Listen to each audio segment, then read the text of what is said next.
Are you a podcaster? Maybe you've got that big idea and you're looking for a network to join.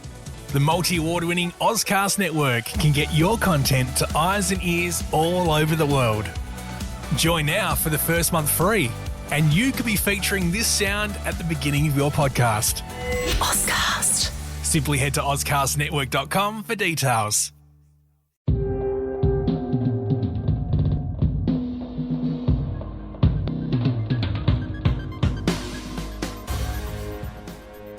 This is Apple Slice, a podcast where two people talk tech to see if Apple's on track or falling back. Do you like my intro, Lance? I do. It's very Take My Tone-esque, Simon. Well, I mean, I have to take influence from the best music discovery podcast in existence. So there you go. It's certainly the best one I know of, Simon. Well, thank you. So we're going to cover a bunch of different topics happening in the Apple space, particularly around displays, a very display-centric episode. But I just want to kick this off with a bit of a rumour for iPhone 11, since the rumour mill is ramping up. Apparently dual Bluetooth will be available for this. But interestingly, this isn't hardware-specific. This is actually something that you can get with Bluetooth 5. Some Android devices support it. And basically, it would enable, essentially, you got a couple of pairs of AirPods. You can have the same people listening to the same song from the single device. So that would be really handy. But if you had an iPhone 8, a 10, 10S or 10R, and they simply rolled out a software update, then they could offer this functionality. So do you think they would hold out as this being a feature to announce with iPhone 11, or they could just, put it out with WWDC? Well, if it is legitimately just software related, like I can't see a reason why they wouldn't. If other Android phones have it, then there's probably no point to wait to iPhone 11 and say, oh, it's the new hot thing. If it already exists, if the technology's already out there, why not bring it with a software update and apply it to all of last year's phones too? I think that'd be a great idea. Exactly. So I've tried to stray away from iPhone 11 stuff at this point in time, because you get all the weird sort of rumours floating around. I know Nick doesn't like to delve into that too much too early on, but have you seen much in the way of the renders of the square-shaped 3-lens camera setup? I have. You can't really steer away from it. I follow a lot of 9to5Mac and thing on Facebook, and I have scrolled through. I don't often click on them because, like you, again, there's just rumours upon rumours upon rumours, and the phone is months and months away. So I try, it kind of spoils it for me, to be honest, but this raised camera bump, I'm not sold on it yet. It does look quite odd. I'm still hoping they could pull it off in more of a Nutrigrain style design, the same traffic light, but with 3 lenses there and the little flash to the side or something. But yeah, I think a lot of the Android phones, the Samsungs have, I think the Pixel maybe, they have them across the middle, and there is 3 sitting next to each other, which I find is more aesthetically pleasing. It is in the middle, but yeah, I'm not sure. Okay. Well, what you are sure on is the fact that you scored an awesome deal with a display recently. And this is going to kick us off with our topics covering displays, but you want to give us a bit of an insight into what your setup is now and how it all came together. Yeah. So my setup previously has just been the 13-inch MacBook Pro, the 2017 model, with Touch Bar. And that's all I've had. I haven't had an external mouse, no external peripherals or displays or anything. I've just been rocking that for uni and bit of video editing and whatnot. But I have wanted to get an external monitor and have kind of a home base for the laptop to live when I'm not using it. Otherwise, it's just kind of, when I want to charge it or sit it when I'm not using it, it's either sitting on my side table or the kitchen bench or the dining table, and it's just in the way. It just, it needed a home. So I was wanting to get a desk for a while and decided on one that my wife liked that was aesthetically pleasing for the living room where I wanted to put it. And then was just waiting for that to go on sale. And it finally did, went half price, and I snapped that up instantly. And then I was like, okay, now I have the desk. Now I can actually get serious about looking at monitors. And jumped on Gumtree, and boom, there was a LG Ultrafine 21.5-inch 4K display for sale for less than half price of brand new. Wow. And they're usually over $1,000. Yeah. And I'd never thought that I would I was like, as much as the ultrafines are beautiful, I don't know if I could ever justify $1,000 for a display. So this was perfect. It was like great, and I had to jump on it. Convinced the wife. Found the money in the same fortnight as going to get the desk, and before we knew it, I had that and picked it up. It's perfect. It's just under 2 years old, but not a single mark on it. It's a beautiful, beautiful display. And because it was designed with Apple, they've got all of those niceties of, ease of use, where the display charges the MacBook at the same time as displaying everything. And there's 3 extra USB-C ports on the back to have hard drives and things plugged into. So that was amazing. And I had that just with the MacBook for a couple of days. And then before you know it, I gave in and bought the Apple Smart Keyboard and Magic Keyboard in Space Gray, so with the number pad, and the Space Gray Magic Mouse as well. So now all that's together on the new desk, and it's perfect. And the only thing I'm possibly considering at some point is some kind of stand for the laptop to raise it up a little bit higher. But other than that, complete home setup is done. It's beautiful. So would you want the stand for the laptop so you're still able to type from it, and that? Is that how, like, you want to open? Is that what you mean? Yes. Yeah. So at the moment, I do use it open. I have both of them open. I want a dual screen setup, essentially. Especially things for, like, I do a little bit of video editing and a few other things. So just being able to have Final Cut on a full screen while also having a reference monitor for, I'm still learning. So just even having Safari open on that and looking at tutorials, or having like Finder open to drag files in and out and things like that. Just having that extra screen, I think, is really nice. And I use a dual screen setup at work, so I'm pretty used to it now. Okay. Yeah, so that's the idea, but I would like to raise it up a little bit, because even the putting the monitor as low as it can possibly go, it doesn't go as low as the monitor, the laptop is. Okay. So they're a little bit off center kind of thing. So yeah. And so aside from your video editing and that, is there anything else that you hope to achieve with this setup?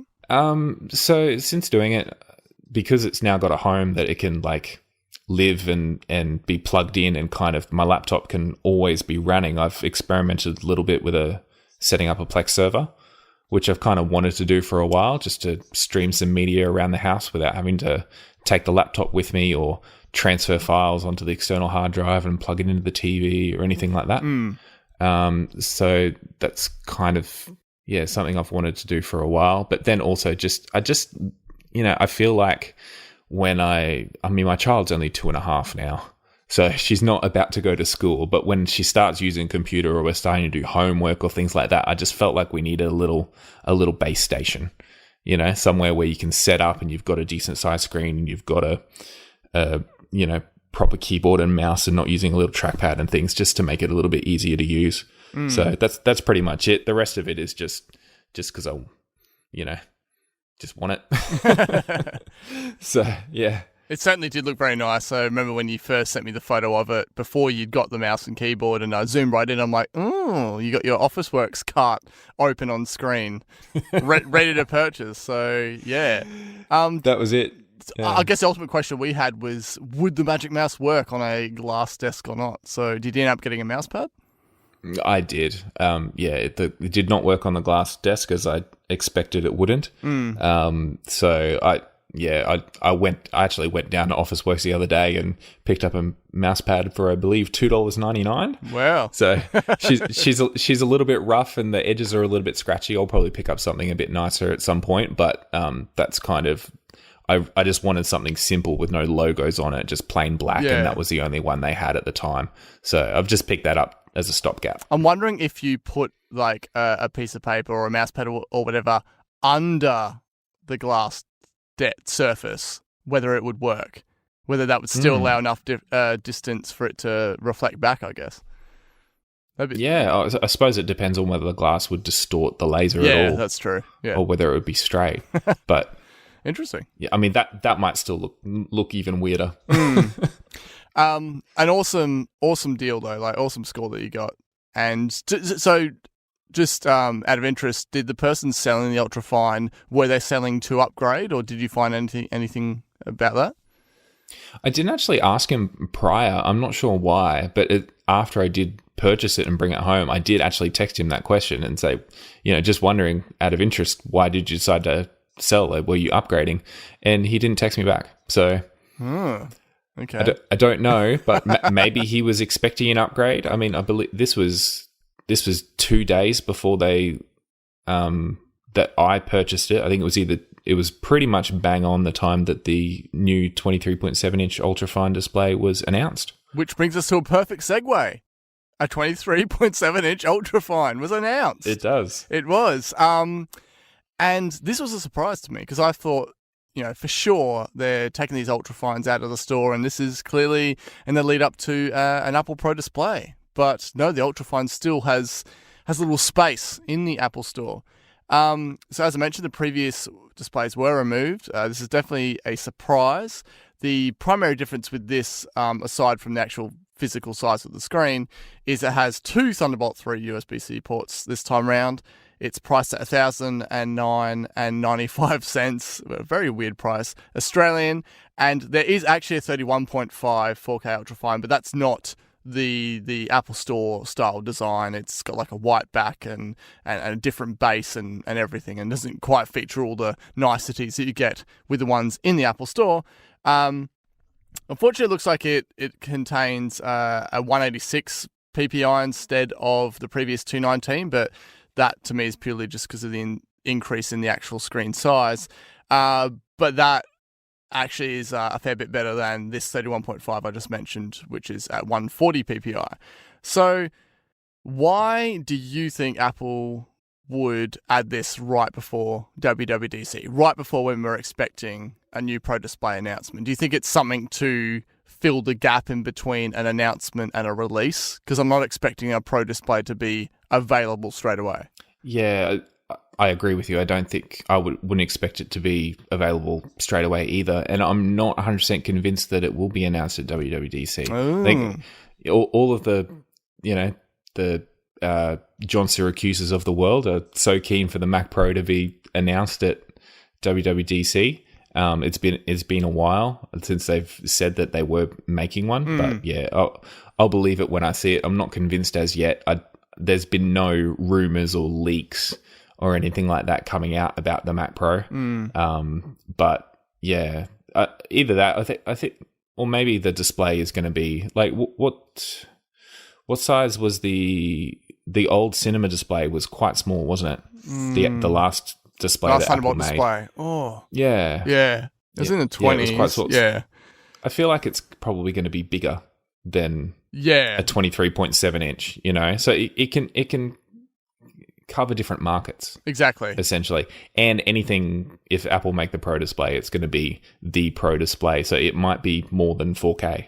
Yeah. Or probably more than 5K, considering they make a 5K display already. Well, the rumors are pointing to a 6K display, a 31.6 inch, possibly in an ultra-wide style. I'd imagine there'd be a hefty price tag to go along with that, but it would probably be extremely beautiful.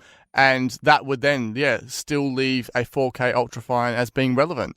In terms of Mac Pro and Pro Display announcement, I'm totally confident that it's coming at WWDC, but won't be available until the very end of the year. I think it's going to do the classic Pro level thing, like with the iMac Pro, and sneak in December or something. Just say coming in, late 2019, and it'll sneak in the last month, I think. So, because the iPhones normally launch sort of November, but they're completely different product lines, so they probably could launch both of those quite close together. Yeah, plus the reason that we get so many rumors and leaks and everything with iPhone is because of the sheer volume of it and the assembly lines and everything, whereas I think they can announce something like this Pro, these two Pro products well ahead of time and not actually have any leaks because because the actual volume of creating them would be far lower, and B, because they're probably not even putting them together yet. Do you know what I mean? Like, Yeah. so yeah, hopefully they don't pull an Air Power on us, and they've actually covered all the bases, considering the wait since the pre-announcement for it. But I can't believe it's next week. It is literally, like, how quick did that come around? Like, did that seem quick to you? Like, we had this WWDC invite around the March, just before the March event, and suddenly we're here next week. It's happening. Yeah, I was literally thinking this. I think it was this morning or the day before. I was like, hang on, when is WWDC again? It's coming up really quick, isn't it? And yeah, now you're saying it's next week. I'm like, whoa. Yeah. Whoa, I need to mark it in my calendar. Because it's my favorite event of the year. It's software. It is all of the software. And, you know, I was saying to you the other day, I am very satisfied with the software I've got on both Mac OS and iOS. I'm really happy with where we're at. I think they've both operating systems are in a good place, but at the same time, like, I can't wait to see what Apple brings next. And I have an iPhone 10. My wife has a 10s. More than likely, both phones will support all with iOS 13 and all the features, if not 95% of the features, and new features for free is what I love about Apple. When you buy a piece of their hardware, you will continue to get updates for years and years and get all the new features. It's fantastic. Exactly. So Apple have also come out with some more product releases, and this is kind of setting a bit of a trend. They did it with the March event.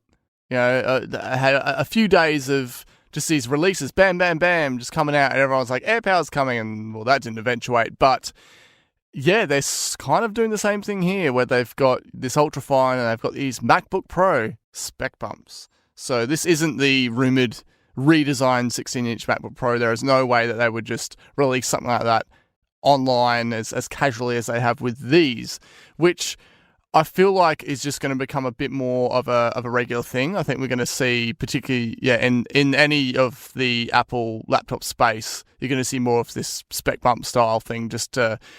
I think that's been a frustration with a lot of Pro users. They're like, okay, well, clearly this Intel chip's been out for so long. Can't you just give me a spec bump version sort of thing? And I know they have to kind of do that to appeal to people that want the latest in their MacBook Pros, but they also don't want to do it too often that they annoy people that have just bought one.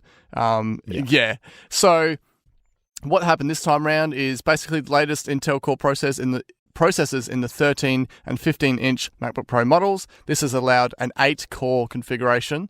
Now, the Butterfly keyboard, it's not a new generation, but it's new materials that have been used. So according to an iFixit teardown, the membrane covers are now nylon polymer, and the finish on the dome switch is different. And they are sort of deducing this may be a revised heat treatment or different alloy or something like that. So I guess, you know, referring back to what I just mentioned before, how often do you think spec bumps should be? And when do you think this rumored redesign, brand new design 16-inch MacBook Pro will actually arrive, and what will be different about it? So I just wanted to clarify the spec bumps were to the 13 and 15-inch with touch bar. Yes. So I don't believe the 13-inch without touch bar has been updated at all. Which is the same. I think the last spec update, the non-touch bar model didn't get an update either. So it's quite quickly falling behind. But the 8-core is incredible in a 15-inch laptop. That's amazing. It's so cool. So I was really excited by this spec bump, even though it's probably not tempting me to upgrade at the moment, but it just really wowed me, and I'm just like, man, Apple are just going at it. They're not letting any of these lines fall behind, and that has been the complaint from a lot of users over the years, where they just, I mean, especially the old Mac Pro, like they brought it out and it hasn't changed. Yes. And it's the same Mac Pro for pretty much the same price for years and years and years, and you'd be silly to go buy one now. Yes. Even though it is still a very powerful machine, it's just not worth it. So the fact that they're spec bumping these MacBooks, putting in all of the new chips, and they just did a graphics card update mid the 2018 cycle as well. So it's like, oh, we've got new graphics cards to put in. Let's just do a little mini update in the middle of it, which is, again, I agree with you. I'm not sure how I would feel if I just bought one. within a month or two before it. I think I did have that with the 3rd generation iPad. Yes. My wife bought me that one for my birthday, and within 2 months it was replaced with a lightning port and everything, and keeping a 30-pin connector around for 5 years was painful. Yeah, that was a rare case though. That hasn't really happened that's much. It. Yeah, so that was a really short period of time. But I think yearly spec updates are expected. Agreed. Anything in between might be, I'm not sure, just throwing the graphics card update, mid-year. I think if I bought one, I might be a little bit annoyed at that. But I think as long as it's yearly, and especially if it's expected, like it's the same time each year. So people who are in the Apple ecosystem that are following Apple know when it's going to happen, or can expect when it's going to happen, and know just to hold off that couple of months and get the new update. Whereas other people that aren't interested they're just going to buy the laptop, and they probably won't even notice that the spec update happened. Because the 2018 spec bump was later. Was that like August? It was something like that. Late. It wasn't this early in the year. No. Yeah. So if they could set a precedent of it being mid-year, then that would be good. But it depends on when the chips are ready, I suppose, and when they're ready for mass production and everything like that. So it can't be July 20 every year or something, but it can get within a 3-month period. I think is fair.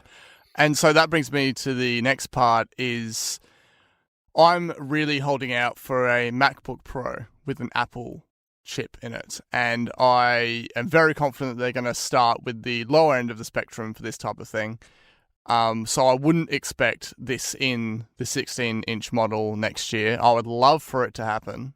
So they don't have that reliance on Intel, and they're just making so much progress in their own chip architecture. But I'm going to try and be a bit more realistic about it and think, okay, they're not going to just throw that into the MacBook Pro straight away. But aside from that, how do you... Because so a lot of people have had issues with the Butterfly keyboards, right? And I'm happy with it. I think the directional arrows is the only thing I would change. I've had keys get a little bit stiff, but I managed to fix it. I can imagine... I do believe people have had a lot of these problems, and they have the extended repair program, which we'll touch on in a bit. But do you think they will actually, given just this little material change for this spec bumps, that they're going to go with a new keyboard design for this next model? I think it really depends on when it actually releases. Like if it's soon, I don't think that they'll change it, because otherwise why wouldn't they've changed it in the current one? Maybe it just doesn't fit the form factor or something. So I suppose that is an option, but... let's just assume it's 2020. Go with that. Think about, okay. Yeah, they've got to change it. Yeah, they've a got year to change from it now. come 2020. Yeah, yep.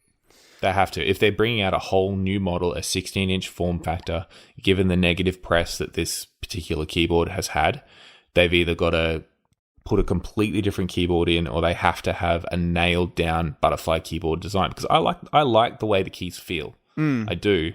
They've got probably a little bit less travel than I would like, but overall it took a little bit to get used to, but now I'm really used to it. I really like the keyboard when it works. I have had some sticky keys as well, but I don't use my laptop on, sometimes not even on a daily basis, but let alone I don't use it all day for work. And if I was sitting there typing out documents and using it all day every day, like people use a pro laptop, and keys were getting stuck, or you had reliability issues, or you're having to send it into Apple to get it fixed, taking a few days to get it back and everything like that, it would be a nightmare.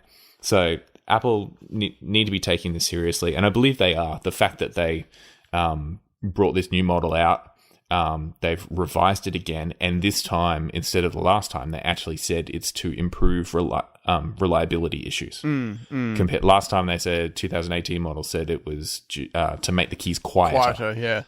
Yeah, but it did improve reliability issues. Improve it, but not fully. There were still issues. So this time they're addressing it directly and saying it is better. And then, as we'll talk about in a moment, they've thrown it straight onto the repair program. Yeah. To either that could be taken two ways. Either they're not confident that it's fixed it, and they think that people might need the repair program, or they're trying to give people confidence that they can go and buy this laptop and know that they're not going to have to pay to get an fixed. issue with the keyboard in 18 months that they're going to have to fork out money for. Yeah, exactly. So I envisage something that's a compromise between the beloved pre-Butterfly keyboards and the Butterfly keyboard, pretty much being same size keys and everything, improved directional arrows and just a bit more travel. And I still think they can do that while retaining the actual Butterfly mechanism. And I would be, as we both just said, we're both happy with the keyboard as is, but I feel like that could be a good compromise for people to just, because just those people that are still buying old MacBook Airs purely because they love that keyboard so much, it just blows my mind. It's like, what, really, it really must be that important to some people. And I can imagine some journalists and that, they really rely on that feel, but yeah, there's, I do think the dislike of the Butterfly keyboards is exaggerated, definitely, but the problems are real. So yeah, I agree. I actually haven't heard of anyone buying an old MacBook Air. I've heard of people buying the old MacBook Pro, going and getting an old MacBook Pro. Any pre-Butterfly version to just get the older keyboard, basically. Yeah. But a lot of that, I think, is also people that don't want to upgrade to USB-C. Yes. That they've got all these peripherals that have got legacy ports and they just want that, or they use the SD card slot all day in and day out because they've got a camera set up or something like that. Yeah. So people are just holding out. They're just like, well, these ones are good. They're still powerful. There's especially the 15-inch, 2015 15-inch MacBook Pro is still a great, powerful machine. And they're just holding out and waiting for the next one.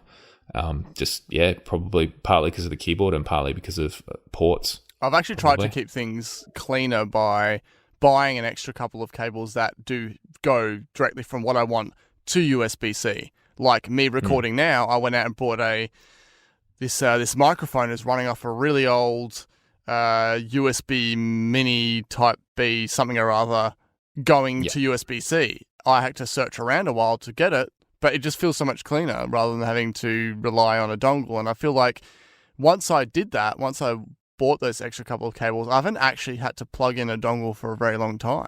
It's quite interesting. Yeah.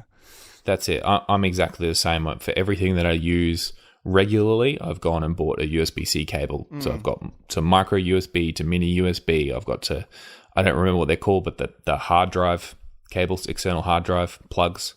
I've got a few of those, USB-C Lightning. And once you've just got those cables, which is a little bit of an outlay, but it's not horrible. And I found Jcar do generally the best cables. They're about $15 to $20. I haven't had any issue with them. And they've got a very large range and they're all black, which is nice. So yeah, it's been great. The only thing I've kept my dongle for is really, when someone comes and gives me a USB stick, or if I am needing an SD card slot or something like that. Yep. But everything else on the daily, for the microphone to record this podcast, to plug in my iPhone or hard drives or anything like that, straight into the USB-C ports. Yes. Yeah. Very clean. It's great. And no second guessing. Yeah, you can put it in either way. So that's great. So I feel like whatever this Pro Display is, it's going to set the design trend for what we see for the next iMacs, for the next redesigned MacBook Pro. And I feel like it's very much going to be inspired from the iPad Pro, the current iPad Pro design, with just the way that you've got like the rounded corners and the size of the bezel on it. That's what I'm picturing with a Pro Display, is imagine just kind of like a more like a thinner edge on it. It'll have more of an iMac feel to it, but the actual sort of screen shape and bezel size would be like what you have with the iPad Pro, and then maybe even a bit slimmer, and then that's going to follow on into a 16-inch MacBook Pro next year, etc. And revised iMacs, redesigned iMacs, because we got an iMac spec bump earlier this year, and whenever they get around to actually redesigning the iMacs and the iMac Pro, it's going to follow that same trend, and get rid of the chin, etc., and all that sort of stuff. So I think we should definitely just keep a keen eye on it, because that's the direction I feel like they're going. Yeah, hopefully a FaceTime, not FaceTime, Face ID. Oh, sensor definitely. I mean, would be nice. You'd have to. They've proved they can. I mean, they've obviously can fit it in the notch space on the phone. They fit that in that same thickness on the iPad Pro. The challenge they would have is fitting that in a MacBook thin lid. Because the depth is needed, but that's why I feel like a Pro display is going to have enough thickness to hold it, if they do, and that will allow them enough time to work on getting that whole system down thinner, to basically bring us, a new MacBook Pro next year. Yeah, I think the challenge with that would be having a Face ID sensor that is powered and runs off of an external PC. Well, not PC, external Mac, being it, if you plugged a MacBook into it, would it be able to, one of the new MacBooks that has a Face ID sensor on the screen, is it going to be able to connect through USB-C to the Face ID sensor on the external display? Like, if anyone can do it, it's Apple, but there's a lot of, when it comes to secure enclaves and security and all of those kinds of things, letting those things talk to each other could be a bit of a leap, bit of a hardware issue to get around. Definitely. Okay, this brings us round to our sponsor.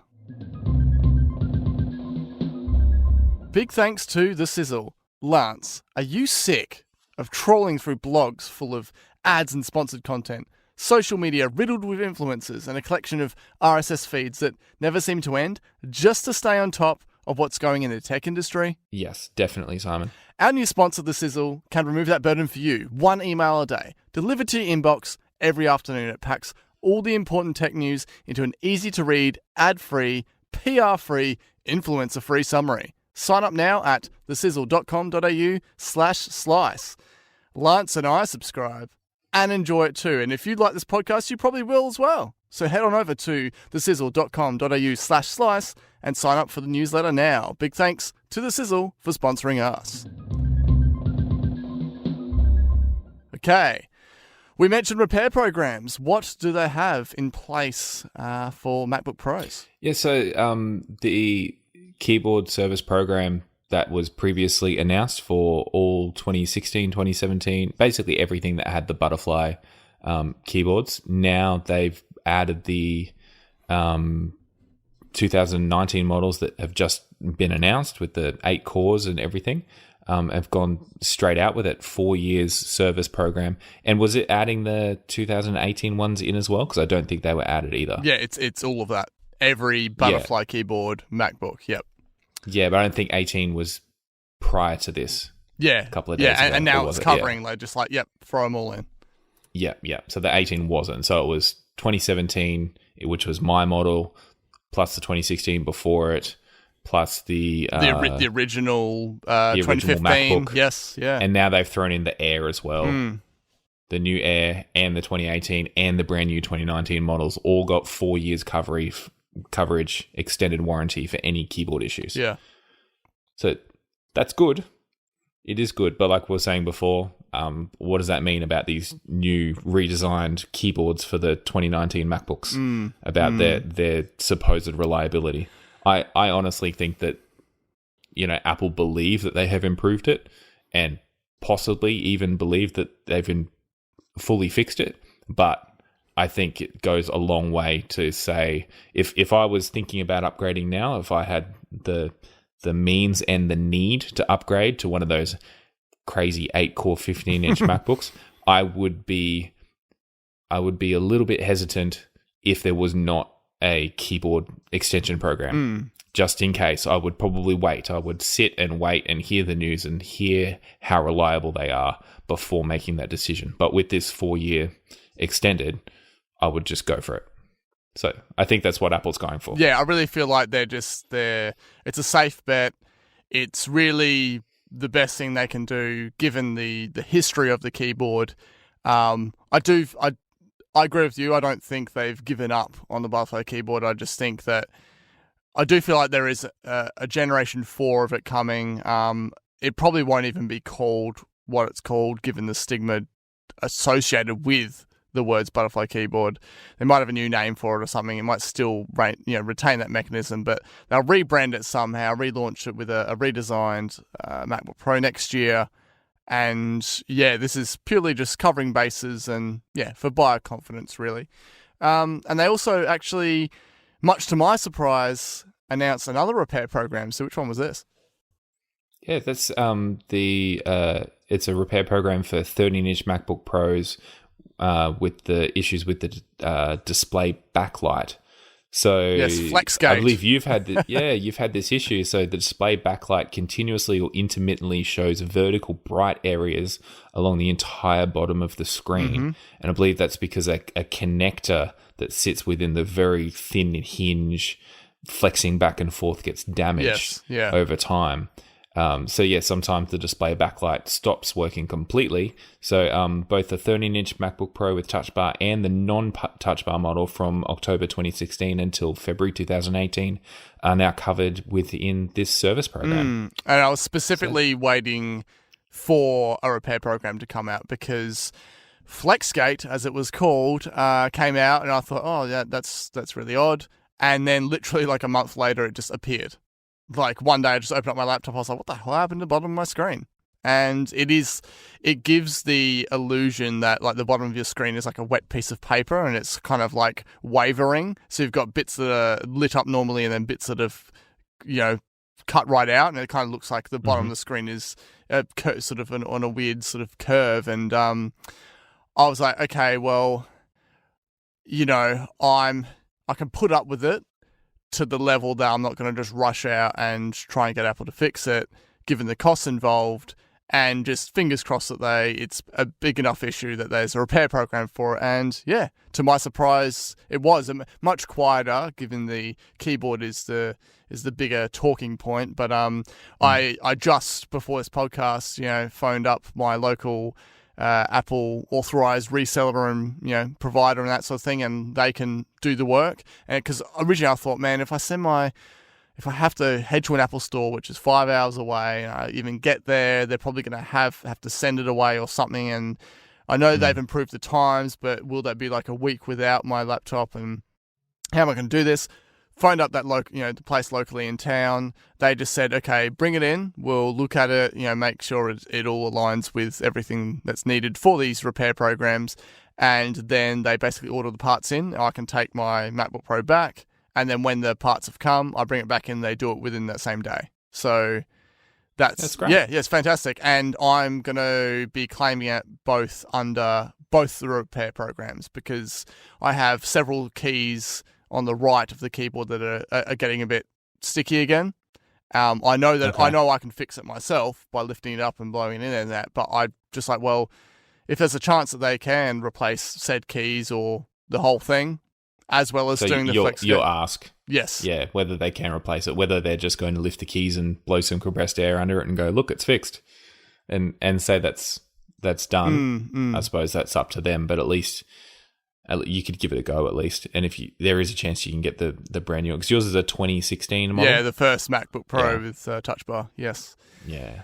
Something that we didn't touch on the keyboard service program is I believe that the 2018 model MacBooks and the MacBook Air, I think, anything that has the third generation Butterfly keyboard, if you do have to give it in for the keyboard service program, they will actually replace it with the fourth generation, the brand new one. Yeah, well, the new material. Yeah. Technically not called 4th generation, but we'll think of it as 4th generation, yes. Yeah, I think, but basically the new keyboard design with the slightly different switches and the slightly different. So if that is an improvement, and it does show to be an improvement, that's good for them. Apparently 2017 and back. Unfortunately, they can't do that. So you and I are out of luck. But that's interesting. So keeping on the Mac line, there's a bit of an interview with The Independent with my favourite, Craig Federighi, all around the secure enclave. So Craig Federighi gave some insights into the fact that the secure enclave is put through a lot of stress tests, and that's to see how it behaves in extreme scenarios. So basically, they don't want temperature and the like affecting the security of the secure enclave.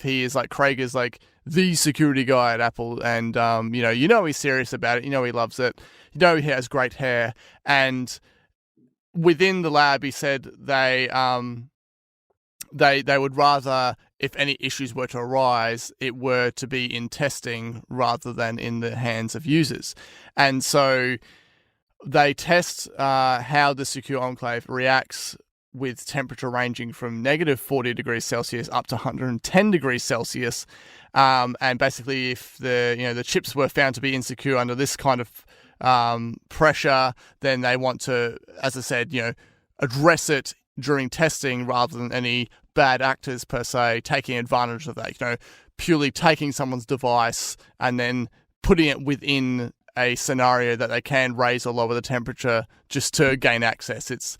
I'm picturing some hacker inside a freezer or something, or out in the middle of the Gobi Desert. But he also pointed out the fact that there's been no major security scare since the introduction of Apple's secure enclave. So I love these type of stories for two reasons: because Craig Federighi, and because it just shows Apple's commitment to privacy. It's just a fun little bit of trivia to drop on someone. So well, it really is. There has legitimately been no issue with anything to do with the secure enclave, and Apple's reputation rides on that kind of stuff. They don't get security issues with their devices, with their phones, with Face ID, with fingerprints. Their technology when it comes to Touch ID, like compared to other fingerprint sensors and Face ID and facial recognition sensors across the industry, they're unrivaled. And they put a lot of money and resources into that kind of thing, and people respect them for it. So their reputation really does rely, and it would be a very, very big scare that would, if something did happen with the secure enclave. So it probably to most people would seem a little bit silly or a little bit over the top, but I'm not sure how heating up or freezing a secure enclave would enable it to be hacked or gotten into. But if they think it's worth doing, then I think go for it. The thing is, I'm just trying to picture what would happen to the device at 110 degrees. No one could ever put themselves in that scenario unless they were literally putting it in an oven or something.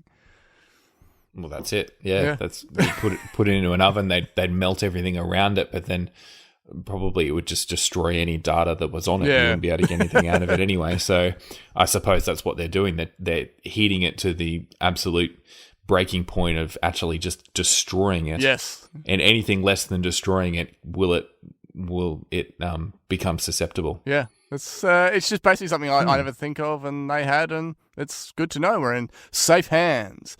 So, we're just gonna move over to the edible extras segment. And Lance, you remember those Mac versus PC ads? The iconic adverts. That were very iconic, very, very iconic. And I was a PC man at the time. Yes, but I was too. I still remember them. I remember Justin Long. I remember looking at that and going, "What? Macs can't be that good." And here I am today. Yeah. I was in a similar boat. I think this was just at the point of me transitioning over to the Mac realm. But all this time later, a decade later, Justin Long, in a recent interview, gave some behind-the-scenes look into this. So what interesting jobs-focused facts did he provide us? So he said that nearly 300 ads versions were shot. That's insane. Apparently. Nearly 300 and only 66 were used. I don't remember 66 different ads. There were quite a few. Yeah, I remember seeing at least 20. There were a lot of little short. Okay. Yeah. I haven't seen all 66, but yeah. Yeah, but 300. That's not just to even shoot them. Like, it's not like, oh, they were drawn up, they were, storyboarded or anything like that, but they were actually shot and filmed, and then 66 were used. So apparently Steve Jobs axed all of the funnier ads as they distracted from the product too much. He wanted it more focused on the product and less funny. And apparently Zach Galifianakis even appeared on one of the ads with Justin Long, but that one was axed also. And that would be well before his, kind of being thrust into the spotlight with things like Hangover and that. So, yeah, that'd be really interesting if that was sitting on someone's hard drive somewhere to actually come out of the woodwork one day. Yeah, we all know that Steve Jobs was a bit of a hard guy. He was a visionary, came up with fantastic things and the vision of Apple and the products that he gave us. But to get to that point, he did rub up some people the wrong way. I hope it's funny though, because given the characters Justin Long usually plays, of someone that's like a bit geeky, a bit kind of like they always sound like they're a little bit fed up, a little bit exasperated, that just perfectly aligns with this whole, hey, quick, let's do 300 ads. Like I can just picture him as he is in character in a lot of the movies that he's on, just kind of being like, oh, okay, then, kind of a little bit nervous, a little bit, all right, yep, next, don't want to upset the big guy. So, yeah, it's kind of like, it would be unnerving to be actually on set with Steve Jobs standing there. Oh, man. Oh, definitely. Do you think Steve Jobs would have been standing there the whole time? He's a busy man. Yeah. Or do you think they did them, they recorded them, they put them all on the cutting room floor? Then he reviewed them, most likely. They edited them all and just sent Steve Jobs 300 ads. Yes. They're all in your inbox, Steve. Wow. and then he just sat there and, swiped left, swiped right. Yeah, exactly. He would like Tinder for ads. Yeah, Tinder for Mac ads. Oh, wow. I can imagine him just being like, yep, nope, after a single watch. Like, I don't think he would. 300 of them as well. Even though he seems like the type of guy who's very, scrutinous and everything, I think if an ad didn't agree with his vision straight away, he would be like, no, on to the next one. That's just the type of guy that he was. So, whereas I feel like, I don't know what Tim Cook's like behind the scenes, but he just seems a little bit more chill. So, we'll yeah. He's the CEO of a massive company. I don't think any of them are actually really chill. Yes, yeah, exactly. They've all got a certain level of stress just going on in their mind 24/7, and that's why they get paid the big bucks to deal with it. I certainly don't envy steering a ship like Apple. But yeah, no, I definitely do feel like he's a little bit less highly strung than what Steve was. But whether that's resulted in better products or not, that's up for debate. Well, speaking of steering ships, let's go steer some karts with Mario Kart Tour. So well done. Yeah, gotta drive this episode forward somehow. Okay, I'll give you a break. All right, so stop. Just stop.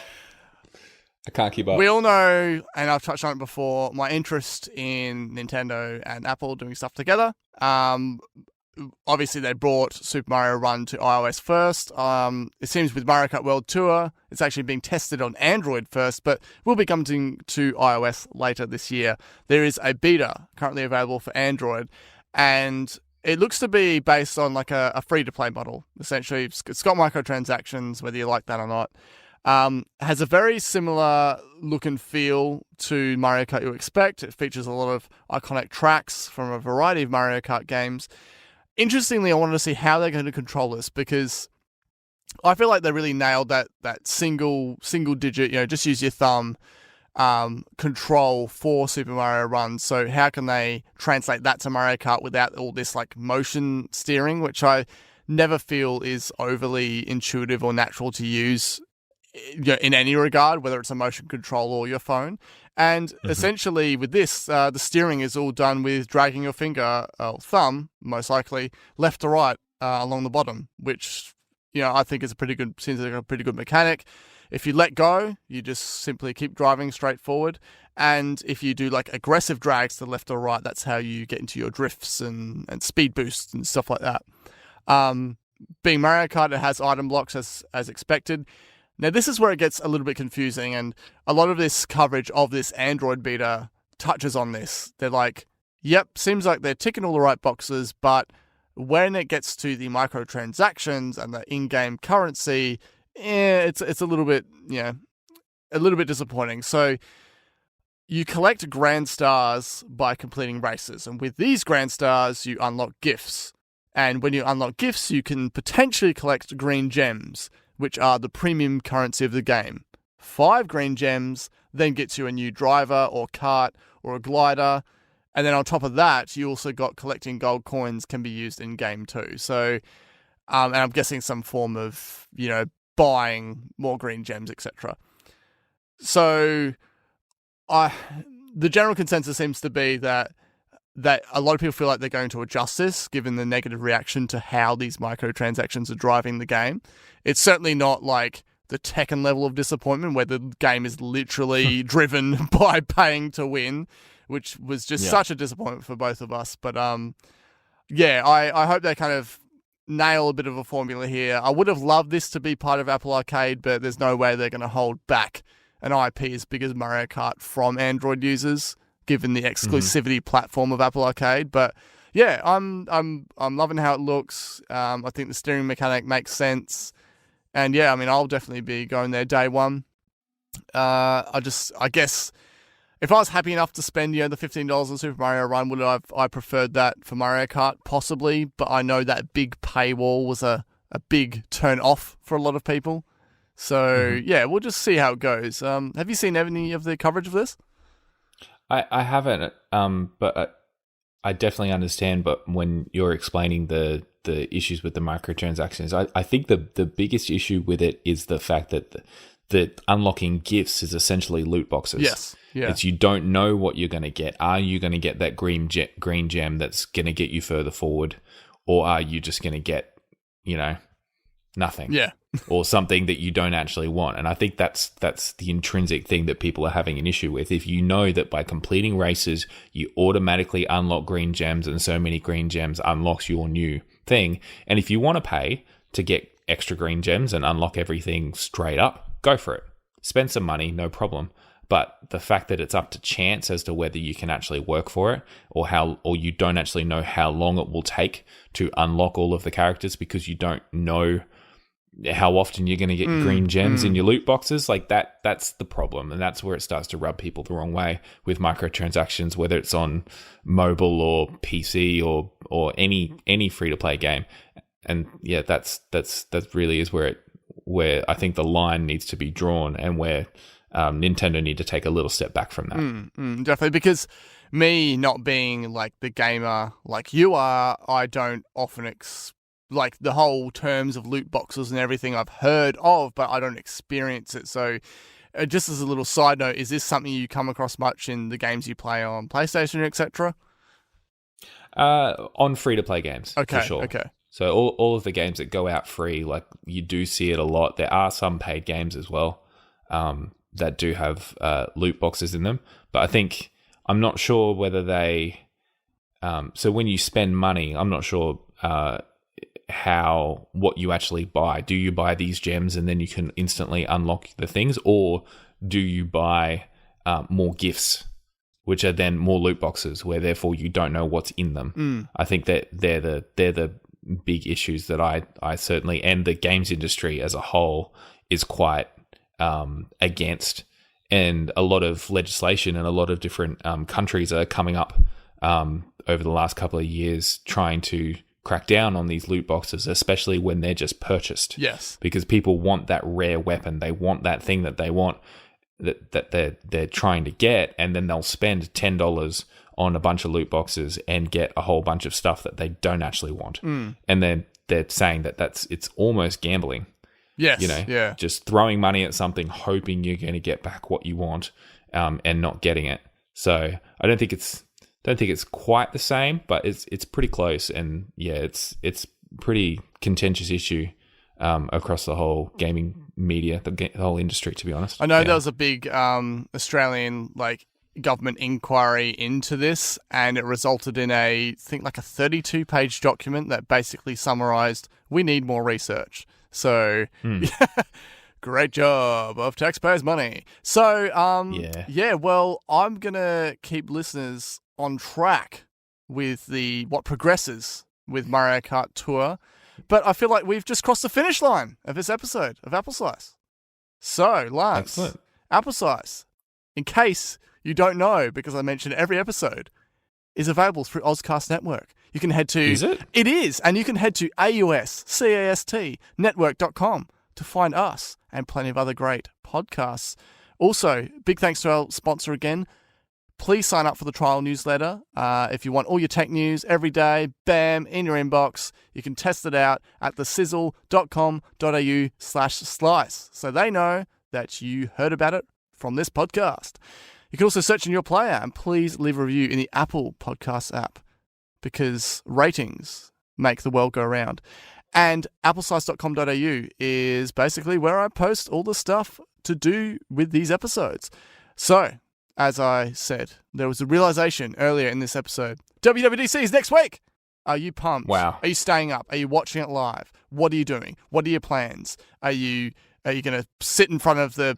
Are you going to watch on your Ultrafine? Are you going to try and stream it in 4K? Does the internet even allow streaming? What's the plan? What's going on? Can I join you? I don't know. I don't know. I haven't decided yet. I haven't actually... Which day is it? Is it Tuesday? Yes. It's normally on a Tuesday. Yes. Okay. Yes. It's a Tuesday. Yes.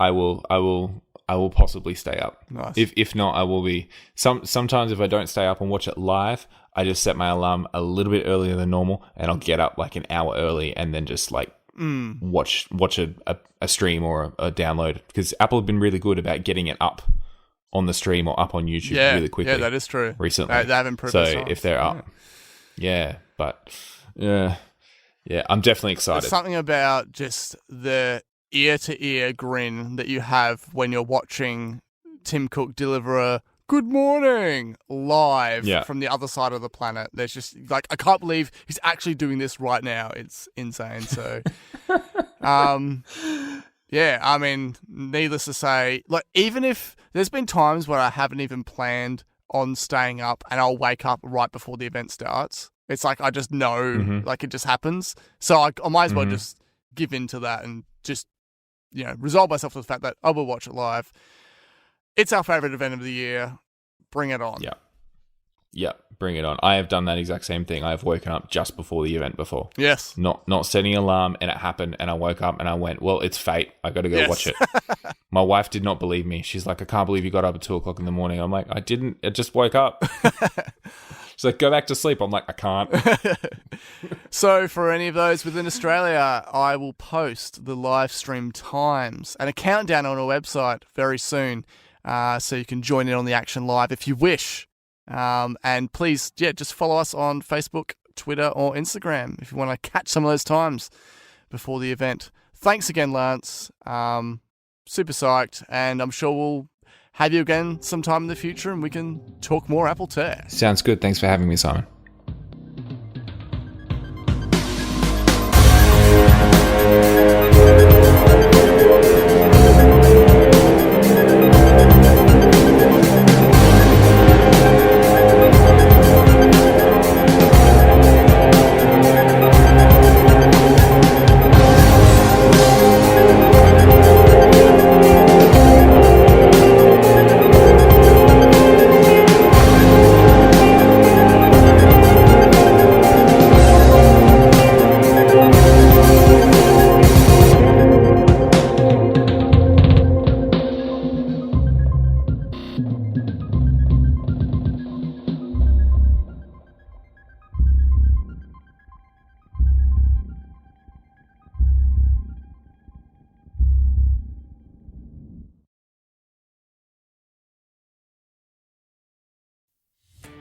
Are you a podcaster? Maybe you've got that big idea and you're looking for a network to join. The multi-award winning Ozcast Network can get your content to eyes and ears all over the world. Join now for the first month free, and you could be featuring this sound at the beginning of your podcast. Ozcast. Simply head to ozcastnetwork.com for details.